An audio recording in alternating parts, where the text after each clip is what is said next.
Hi, welcome back to my YouTube channel വൈശ്വസ് triplets. അപ്പോൾ ഇന്നത്തെ ഞങ്ങളുടെ യാത്ര മുംബൈയിലേക്കാണ്. മക്കളെയും കൂട്ടിയിട്ട് ആദ്യമായിട്ട് കേരളം വിട്ട് പുറത്തു പോവാണ്. എൻ്റെ കസിൻ്റെ എൻഗേജ്മെൻറ്റിൽ പങ്കെടുക്കാൻ വേണ്ടിയിട്ടാണ് ഈ യാത്ര. അപ്പോൾ അച്ഛനും അമ്മയും ബ്രദറും പിന്നെ മക്കളെയും കൂടെ കൂട്ടിയിട്ടാണ് യാത്ര. വിഷ്ണുവേട്ടൻ നാട്ടിൽ വന്നിട്ടുണ്ട്. പക്ഷേ വിഷ്ണുവേട്ടൻ വന്നിട്ട് ആകെ ഒരു ദിവസമേ ആയിട്ടുള്ളൂ. അപ്പോൾ യാത്രാക്ഷീണമെല്ലാം കൊണ്ട് ലീവ് അധികം ഇല്ലാത്തത് കൊണ്ടും വിഷ്ണുവേട്ടൻ ഞങ്ങളുടെ കൂടെ മുംബൈ വരുന്നില്ല. വിഷ്ണുവേട്ടനാണ് ഞങ്ങളെ റെയിൽവേ സ്റ്റേഷനിൽ കൊണ്ടാക്കിയത്. വൈകുന്നേരം 6:45 മംഗള ലക്ഷദ്വീപ് എക്സ്പ്രസ്സിലാണ് ഞങ്ങൾ പോകുന്നത്. അപ്പോൾ ഞങ്ങൾ റെയിൽവേ സ്റ്റേഷനിലെത്തി. ട്രെയിൻ കുറച്ച് ലേറ്റായിരുന്നു. 7:05 ആയപ്പോഴേക്കും ട്രെയിൻ എത്തി. ഞങ്ങളങ്ങനെ ഞങ്ങളുടെ സീറ്റൊക്കെ കണ്ടുപിടിച്ചു. വിഷ്ണുവേട്ടൻ ബാഗെല്ലാം ട്രെയിനിനകത്ത് സെറ്റാക്കി തന്നിട്ട് യാത്രയും പറഞ്ഞ് തിരിച്ച് വീട്ടിലേക്ക് മടങ്ങിപ്പോയി. ട്രെയിനിൽ കയറിയത് കുഞ്ഞൂസ് കളി തുടങ്ങി. അമ്മമ്മയുടെ മുടി പിടിച്ച് വലിക്കാമെന്ന് അവന് ഇഷ്ടപ്പെട്ട ഹോബി. ഇപ്പോൾ ഇവർക്ക് യാത്ര ചെയ്യാൻ ഒരുപാട് ഇഷ്ടമാണ്. AC ആയതുകൊണ്ട് തന്നെ ഞങ്ങൾ സ്വെറ്ററെല്ലാം എടുത്തിട്ടുണ്ടായിരുന്നു, കുട്ടികൾക്ക് തണുക്കാതിരിക്കാൻ വേണ്ടിയിട്ട്. അപ്പോൾ അതെല്ലാം ഞങ്ങൾ ഇടിച്ചു. കുഞ്ഞൂസിനെ നോക്കി അവൻ നല്ല ഹാപ്പിയാണ്. അവർക്ക് ഏത് വാഹനത്തിനേക്കാളും ട്രെയിനിൽ യാത്ര ചെയ്ത് പോകുന്നതാണ് ഏറ്റവും കംഫർട്ടബിൾ. നമ്മളെ പൊന്നൂസ് ഉറങ്ങി, മൂന്നൂസും ഉറങ്ങി. കുഞ്ഞൂസും കൂടെ ഉറങ്ങി വരുന്നുണ്ട്. ഞങ്ങൾ ഈ സമയം ഫുഡ് കഴിക്കാമെന്ന് വിചാരിച്ചു. അങ്ങനെ വീട്ടിൽ നിന്ന് ചപ്പാത്തിയും മുട്ട റോസ്റ്റും കൊണ്ടുവന്നിട്ടുണ്ടായിരുന്നു. അത് ഞങ്ങളെല്ലാവരും കൂടെ ഇരുന്ന് കഴിച്ചു. അടുത്ത ദിവസം രാവിലെ കുഞ്ഞൂസ് ഇങ്ങനെ എണീറ്റ് ചുറ്റുമുള്ള കാഴ്ചകളെല്ലാം നോക്കുകയാണ്. മോനൂസും എണീറ്റു. പൊന്നൂസ് ഇപ്പോഴും നല്ല ഉറക്കമാണ്. ഇത് കണ്ടോ, സൂര്യൻ ഇങ്ങനെ ഉദിച്ച് വരുന്ന സമയമാണ്. ഇന്നലെ രാത്രി കുറച്ച് ബഹളം ഉണ്ടായിരുന്നു. കുട്ടികൾ നല്ല കരച്ചിലായിരുന്നു. AC തണുപ്പ് കുറച്ച് കൂടുതലായിരുന്നു. അതുകൊണ്ട് തന്നെ അവർക്ക് ഉറങ്ങാൻ നല്ല ബുദ്ധിമുട്ടുണ്ടായിരുന്നു. അപ്പോൾ കുറച്ച് കഷ്ടപ്പെട്ടാണ് അവരെ ഉറക്കിയത്. അതിൻ്റെ ഉറക്ക ക്ഷീണത്തിലാണ് ഇപ്പോൾ പൊന്നൂസ്. പകൽ സമയത്ത് അധികം തണുപ്പൊന്നും തോന്നുന്നുണ്ടായിരുന്നില്ല. ട്രെയിൻ രത്നഗിരി എത്തിയ പാട് ഞങ്ങൾ വടാപ്പാവ് വാങ്ങി. ഒരുപാട് നാളായിട്ട് ആ കഴിക്കണമെന്ന് ആഗ്രഹിച്ചതാണ് വടാപ്പാവ്. അപ്പോഴേക്കും നമ്മുടെ പൊന്നൂസും എണീറ്റു. അത് കഴിഞ്ഞ് കുറച്ച് കഴിഞ്ഞപ്പോൾ നേരത്തെ എണീറ്റ് രണ്ടുപേരും ഉറക്കായി. അപ്പോൾ നമ്മൾ പൊന്നൂസ് ഉണർന്നിരുന്ന് എല്ലാം നോക്കിയും കണ്ട് ചിരിച്ച് സന്തോഷിച്ചിരിക്കുകയാണ്. അധികം സമയം വൈകാതെ നമ്മളെ കുഞ്ഞൂസ് എണീറ്റു. ഫ്ലാസ്കിൻ്റെ മൂടി കൊണ്ട് കളിക്കുക. പൊന്നൂസ് ടാറ്റ പറയുന്നുണ്ട്. അങ്ങനെ എല്ലാവരും നോക്കി ടാറ്റ പറയും.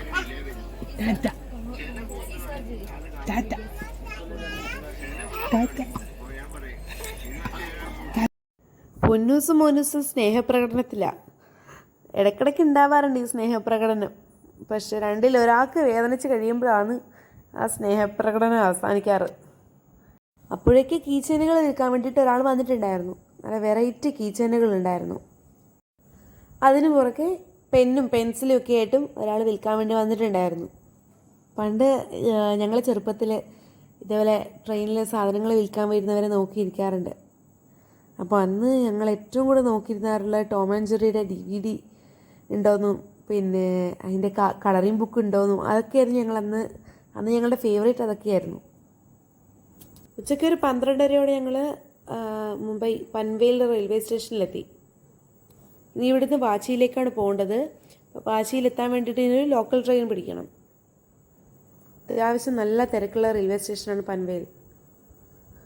അപ്പോൾ അതാണ് ഒരു ലോക്കൽ ട്രെയിൻ. ആ ട്രെയിനിലാണ് നമുക്ക് പോകേണ്ടതും. അപ്പോൾ അച്ഛൻ ടിക്കറ്റ് എടുക്കാൻ വേണ്ടി പോയിട്ടുള്ളത്. ഞങ്ങളങ്ങനെ ട്രെയിനിൽ കയറി സീറ്റ് പിടിച്ചു. അത്യാവശ്യം നല്ല തിരക്കുണ്ട്. ഒരുപാട് പേര് യാത്രക്കായിട്ട് തിരഞ്ഞെടുക്കുന്നതാണ് ഈ ലോക്കൽ ട്രെയിൻ. ഞങ്ങളങ്ങനെ വാശി റെയിൽവേ സ്റ്റേഷനിലെത്തി. ഞങ്ങളെ കൂട്ടാൻ വേണ്ടി അനിൽകുമാർ അങ്കിൾ എത്തിയിട്ടുണ്ടായിരുന്നു. എൻ്റെ കസിൻ ബ്രദറുമായിട്ട് എൻഗേജ്മെൻറ്റ് നടക്കാനിരിക്കുന്ന രശ്മിച്ചിയുടെ അച്ഛനാണ് അനിൽകുമാർ അങ്കിൾ. ഞങ്ങൾക്ക് താമസം റെഡിയാക്കിയിട്ടുണ്ടായിരുന്നത് കേരള ഹൗസിലായിരുന്നു. ഞങ്ങളെല്ലാവരും അകത്ത് കയറി. ആ സമയത്ത് അകത്ത് വലിയ തിരക്കൊന്നും ഉണ്ടായിരുന്നില്ല. ഞങ്ങൾ റൂമിൽ പോയി. ഡോർമെറ്ററി ആയിരുന്നു ബുക്ക് ചെയ്തിട്ടുണ്ടായിരുന്നത്. അപ്പോൾ റൂമിൽ പോയി ബാഗെല്ലാം വെച്ച് പിന്നെ ഫുഡ് കഴിക്കാനായി താഴെ വന്നു. ഇത്രയും ആൾക്കാരെല്ലാവരും ഫുഡ് കഴിക്കാൻ വേണ്ടിയിട്ടാണ് അവിടെ വെയിറ്റ് ചെയ്യുന്നത്. ഫുഡ് കഴിക്കുന്നതിനായിട്ട് അവിടെ ടോക്കൺ ഉണ്ട്. അങ്ങനെ ഞങ്ങൾ ഫുഡ് കഴിക്കാൻ പോയിരുന്നു. നല്ല ഭക്ഷണമായിരുന്നു. അങ്ങനെ ഞങ്ങൾ തിരിച്ച് റൂമിലെത്തി. അപ്പോൾ ഇനി കുറച്ച് സമയം റെസ്റ്റാണ്. ഡോർമെട്രി ആയതുകൊണ്ട് അത്യാവശ്യം നല്ല സൗകര്യം ഉണ്ടായിരുന്നു കുട്ടികൾക്ക് കളിക്കാൻ വേണ്ടിയിട്ട്. അവരതിലൂടെ ഇതിലൂടെ എല്ലാം പോയി കളിക്കുമായിരുന്നു. ഹൈഡാൻസിക്കും പിന്നെ ഒരാൾ മറ്റയാളെ പിടിക്കാൻ വേണ്ടിയിട്ട് പോകുന്ന പോലെ ഓടിക്കളിക്കുക, അതങ്ങനത്തെയൊക്കെയാണ് ഇവർക്ക് ഏറ്റവും ഇഷ്ടം. നല്ല രസമാണ് ഇവരുടെ കളികളെല്ലാം കണ്ടുകൊണ്ടിരിക്കാൻ വേണ്ടിയിട്ട്.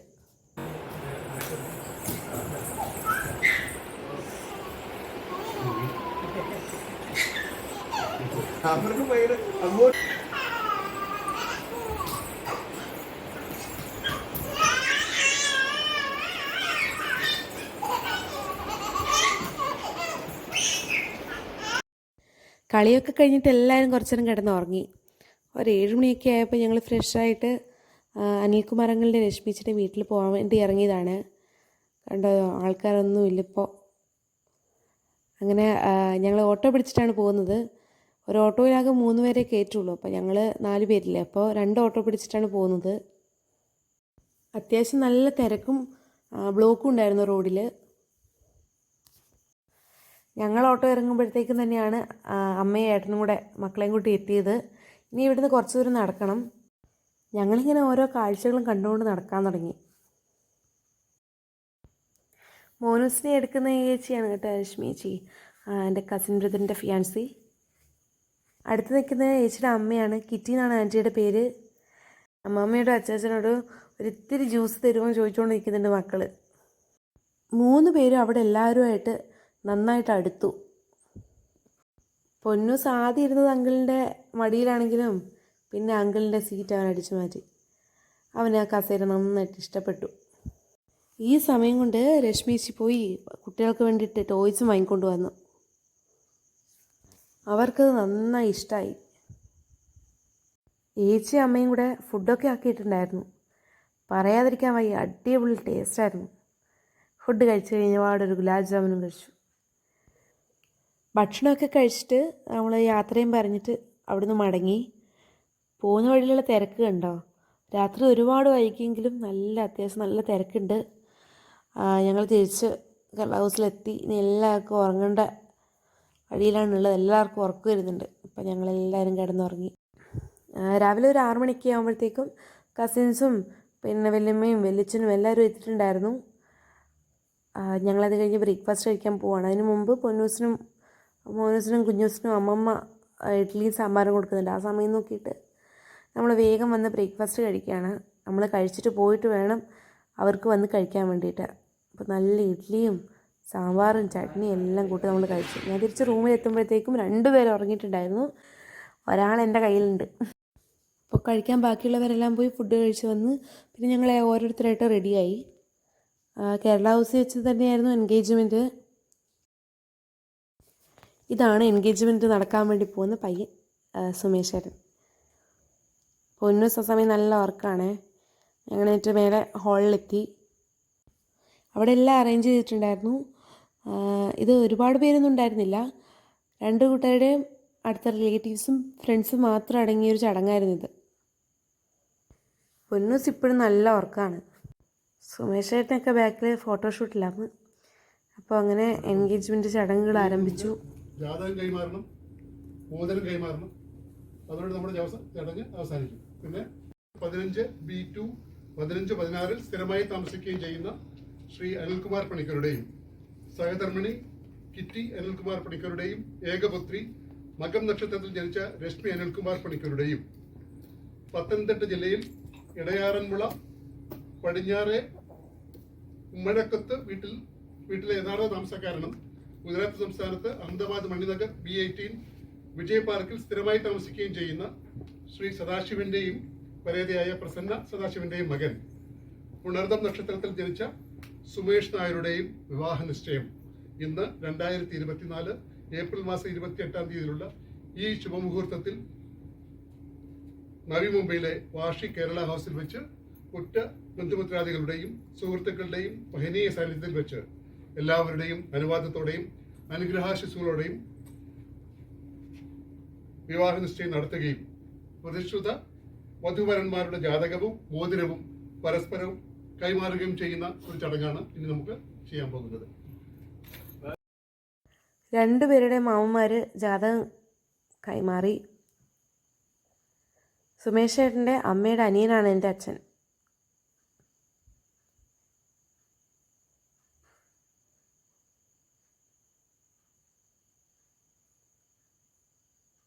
അതിനുശേഷം രണ്ടുപേരും മോതിരം കൈമാറാൻ വേണ്ടി പോവാണ്. അപ്പോൾ രണ്ടുപേരുടെയും അച്ഛന്മാരാണ് മോതിരം കയ്യിൽ കൊടുത്തത്. ആദ്യം ഏട്ടൻ രശ്മിച്ചി മോതിരം അണിയിച്ചു. പിന്നെ ഏച്ചി തിരിച്ചും അങ്ങോട്ടും ഇങ്ങോട്ടും അവർ മധുരം കൊടുത്തു. ഞങ്ങൾക്കും കിട്ടി മധുരം. പേടയായിരുന്നു. സൗമീച്ചയാണ് ഞങ്ങൾക്ക് കൊണ്ടുതരുന്നത്.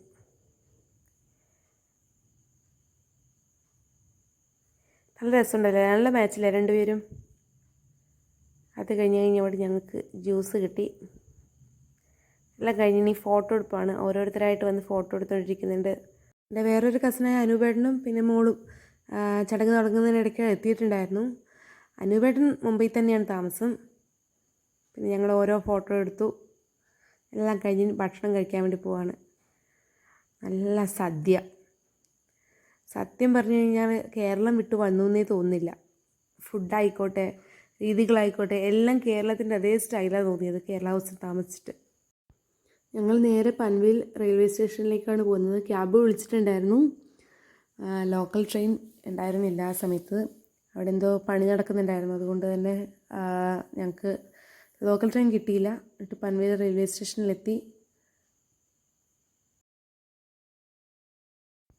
ഞങ്ങളതിൻ്റെ എസ്കലേറ്ററിൽ ഇറങ്ങി 7ാമത്തെ പ്ലാറ്റ്ഫോമിലെത്തി.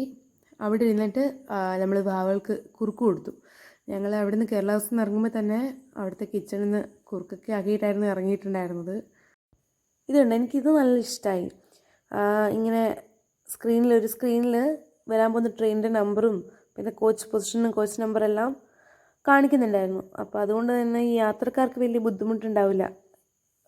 ട്രെയിനിൻ്റെ കോച്ച് പൊസിഷനും പിന്നെ വരാൻ പോകുന്ന ട്രെയിൻ കൺഫേം ചെയ്യാൻ വേണ്ടിയിട്ടൊക്കെ വലിയ ബുദ്ധിമുട്ടുണ്ടാവില്ലായിരുന്നു. അങ്ങനെ ഞങ്ങൾ ട്രെയിനിൻ്റെ അകത്ത് കയറി. 3:30ക്കായിരുന്നു ട്രെയിന്. ദുരന്തോ എക്സ്പ്രസ്സിലാണ് ഞങ്ങളുള്ളത്. മംഗളൂരിലേക്കാണ് ഞങ്ങൾ ടിക്കറ്റ് എടുത്തിരിക്കുന്നത്. അപ്പോൾ ട്രെയിനിൽ കയറി കുറച്ച് സമയത്തിനുള്ളിൽ നമ്മളെ പൊന്നൂസും മോനൂസും ഉറങ്ങി. കുഞ്ഞൂസിനെ ഉറക്കുന്നുണ്ട്. അപ്പോഴേക്കും നമ്മളെ ചായയും സ്നാക്സും വന്നിട്ടുണ്ടായിരുന്നു. ആദ്യം കഴിച്ച സാധനം എന്താണെന്ന് എനിക്ക് മനസ്സിലായില്ല. എന്തായാലും ഞാൻ ടൊമാറ്റോ സോസും കൂട്ടി കഴിച്ചു. രസഗുള ഉണ്ടായിരുന്നു, ബിസ്ക്കറ്റ് ഉണ്ടായിരുന്നു, പിന്നെ ചായ ആക്കാൻ വേണ്ടിയിട്ട് മിൽക്ക് പൗഡറും ഷുഗറും ടീ ബാഗും എല്ലാം ഉണ്ടായിരുന്നു. പിന്നെ അതിൻ്റെ കൂടെ ഇതേപോലെ മസാല മുർമുര ഉണ്ടായിരുന്നു. ഇതാണ് മെനു. നമ്മളെ ട്രെയിനിലെ ഫുഡിൻ്റെ മെനു ആണിത്. ഇത് ഓരോ ദിവസവും മാറിക്കൊണ്ടിരിക്കും. വെജിറ്റേറിയൻ്റെയും നോൺ വെജിറ്റേറിയനും സെപ്പറേറ്റ് ഫുഡുണ്ട്. മോനൂസാണ് ആദ്യം എണീറ്റ് വന്നത്. ഞങ്ങൾ രത്നഗിരി എത്തിയപ്പോൾ വീണ്ടും വടാപാവ് വാങ്ങി കഴിച്ചു. അങ്ങനെ പിറ്റേ ദിവസം രാവിലെ 6:40-നാണ് മംഗളൂരു ജംഗ്ഷനിൽ എത്തേണ്ടത്. പക്ഷെ ഞങ്ങൾ രാവിലെ 5 മണിയൊക്കെ ആയപ്പോഴേ എത്തി. ഈ ട്രെയിനിനകത്ത് 4 സ്റ്റോപ്പേ ഉണ്ടായിരുന്നുള്ളൂ പൻവേലിൽ നിന്ന് മംഗളൂരുവിലേക്ക്. ഞങ്ങൾ മംഗളൂരു ജംഗ്ഷനിൽ നിന്ന് നേരെ മംഗളൂരു സെൻട്രൽ റെയിൽവേ സ്റ്റേഷനിലേക്ക് എത്തി. അവിടെ നിന്നാണ് കൂടുതൽ ട്രെയിൻ പുറപ്പെടുന്നുണ്ടായിരുന്നത്. ഞങ്ങൾ ട്രെയിനിൽ കയറുമ്പോൾ അധികം തിരക്കൊന്നും ഉണ്ടായിരുന്നില്ല. ആ സമയം കൊണ്ട് ഞങ്ങൾ മക്കൾക്ക് കയ്യിൽ കരുതി നേത്തപ്പഴം കൊടുത്തു. കുറച്ച് കഴിഞ്ഞ് ട്രെയിനിൽ നല്ല തിരക്ക് വന്നു. ഞങ്ങൾ ജനറൽ ടിക്കറ്റായിരുന്നു എടുത്തിട്ടുണ്ടായിരുന്നു. നല്ല അധികം ബുദ്ധിമുട്ടൊന്നും ഉണ്ടായിരുന്നില്ല. അവകൾ നല്ല അനുസരണയോടെ ചിരിച്ച് കളിച്ചിരിക്കുന്നുണ്ടായിരുന്നു. ഞങ്ങളങ്ങനെ കണ്ണൂർ റെയിൽവേ സ്റ്റേഷനിലെത്തി. ട്രെയിൻ കുറച്ച് ലേറ്റ് ആയിട്ടുണ്ടായിരുന്നു. 10:15 ആകുമ്പോഴാണ് എത്തിയത്. നമ്മളെ തിരിച്ച് കൂട്ടിക്കൊണ്ട് പോകാൻ വേണ്ടിയിട്ട് നമ്മളെ വിഷ്ണുവേട്ടൻ വന്നിട്ടുണ്ട്. അങ്ങനെ ഞങ്ങളിനി തിരിച്ച് വീട്ടിലേക്ക് മടങ്ങുകയാണ്. എല്ലാവർക്കും എൻ്റെ വീഡിയോ ഇഷ്ടപ്പെട്ടു എന്ന് കരുതുന്നു. എല്ലാവരും ലൈക്ക് ചെയ്യണം, ഷെയർ ചെയ്യണം, സബ്സ്ക്രൈബ് ചെയ്യണം. Thank you.